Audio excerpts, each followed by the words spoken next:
naraye ku marembo y'ijuru nabonye Imana n'amaso yanjye.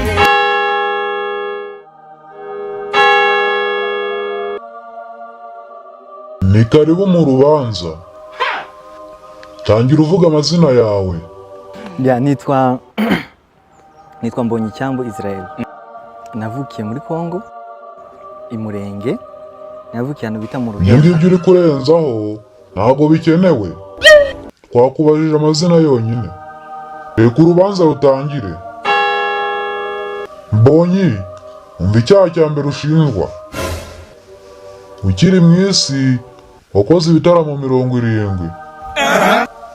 Ariko ibyinshi wabikoreye hanze y'igihugu cyawe kandi aricyo kibamo abanyabyaha benshi. Imitima yacu yari yuzuye agahinda kuko nta mutabazi twari. Ceceka, turabizi ko ufite ijwi ryiza, ariko ntabwo twagusabye kuririmba.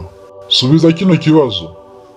Kukiri mu isi wakoze ibitaramo 70 mu gihugu cy'u Rwanda, wabikoze kangahe? Nka gatatu. Gatatu konyine. Ntabwo wigeze ugaragara mu gihugu cy'u Rwanda kandi wari ukenewe. Oya, ndagaragara ahubwo nshobora kutagaragara muri byose nkuko ubishaka, ariko ndagaragara. Ucungamwe n'amagambo uvugira hano. Ugomba kugaragaza discipline mpaka urubanza rurangiye. Cyane ntanabigize naba mfite ikibazo gikomeye. Nitabira ibitaramo ahantu henshi hatandukanye, no mu cyaro no mu ntara, mba ndiyo buri gihe. So ibitaramo ndabyitabira, ahubwo ngira ngo ibyo abantu bamenya ko twitabiriye ni bya bindi byamamajwe. Koko nibyo, ariko nubwo wabijyagamo nuko babaga bakwishyuye. Donc nubwo nkorera Imana ariko ngomba mu buzima busanzwe ngomba kubaho neza. Ko twakohereje gukorera Imana, twakohereje gukorera amafaranga. Si ngombwa ko ibitaramo byose twitabira ari ibitaramo biri byo kwishyuza by'amafaranga. Nitabira ibitaramo ahantu henshi hatandukanye, ariko cyane cyane mu maeglise baradutumira, mu masande tukajya gutarama, tukajya kuririmba ubwoko bw'Imana. Dushingiye ku bimenyetso, icyo urakibabariwe. Icyaha cya kabiri, Imana yaremye abantu ibashyira ku isi ngo bororoke buzure isi. Icyaha ushinjwa ni uko ibyo ngibyo wabirenzeho ukanga gushaka umugore. Ntabwo bisekeje?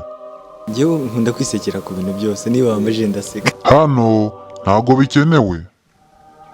Subiza, kubera iki wanze gushaka? Iwacu rero kuhava biragoye, ntabwo naha. Urumva ari ingingo yakurengera? Ubutunzi bukomeye mba numva mfite uruto bundi ni Kristo, ni ukumenya Imana. Nicyo cyonyine mba mbona kindutira ibindi, kandi uko ndushaho cyane kumwegera ngenda mbona ndushaho kumumenya. Ibyo ntaho bihuriye. Kubera icyo utashatse? Pawulo yaravuze ngo ibintu byose turabyemerewe, ngo ariko byose ko bitugira umumaro. Ko njye ntabwo numva ko ari ngombwa. Siriti uri umukozi w'Imana, ni byiza kurinda umurimo w'Imana kuruta. Koko nibyo. Kubera ko witaye ku murimo w'Imana gusa, urababariwe. Aratwibuka adukiza amaboko. Uretse urubanza nirwo yarangira. Hano hari ikindi cyaha ushinjwa. Twakohereje mu isi ngo uvuge ubutumwa bwiza, ariko wowe wabonye bidahagije, urangije ujya kwifatanya n'ab'isi, utangira kurwana, ujya kwiga imikino njyarugamba, karate. Nabikoze kenshi ahubwo. Hari ibyo twagutumye gukora. Iyo story rero ntangira ntangaza. Uribuka muri 2000, umbabare wenda kubivuga, muri 2017. Ntabyo nibuka. Kujya kwiga karate byakumariye iki? Mu by'ukuri ni byose. Ningukiyemo byose, nungukiyemo inshuti, nungukiyemo ubuzima bushya ntarimenyereye, nungukiyemo. Pawulo yaravuze neza, aravuga ngo kwitoza mu by'umubiri ngo kugira umumaro muri bike, ngo ariko kwitoza k'umwuka kugira umumaro muri byose. Ko wabimenye byakumariye iki? Warabyirengagije. Ibyo bintu wagiyemo ntabwo twabyishimiye. Iyo papa umbyara yampesheje umugisha mu kintu, mama akampesha umugisha, abandi sindiga mbitekerezaho ko cyane. numva umutima wawe nta cyaho gushinja. byari siporo nta kindi nari ngamije. Burya muri karate ntabwo bigisha ibintu bibi, bigisha discipline. Nubwo bigisha kurwana ariko bigisha discipline.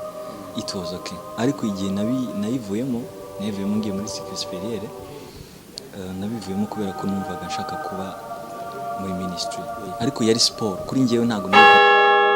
Mbonyi urubanza yarutsinze, tugiye kukwambika ikamba ry'ubugingo. Oya, ntabwo bishoboka.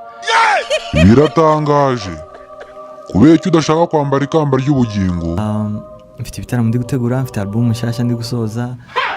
Gahunda rero mfite nyamukuru ni ugutarama, ndetse mfite na gahunda yo kwagura uyu murimo. Ngiye muri tournée muri Angleterre, ngiye gukora ibitaramo biri hafi nka 3. Nzaba ndi ubwo si ukubera gukunda amafaranga. Oya.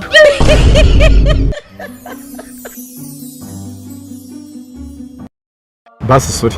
Ntibizahura, ntibihura, ntibikunda. Ariko like ibintu uri kumbaza njye kubikusobanura, it's a long story. So ntabwo njya nkunda kuvuga vie privée yanjye. Ibyo subwo ibyo bajya babivuga. Sam urakoze. Kwanza ngiye ntabwo niburane. Mwava kwangira musize mwese. Uri kuturira umwanya. Umwanya nzawo wanjye uri. Ibindi ntago bikureba. Noneho niba bitandeba sibyo, reka noneho wowe bikurebe.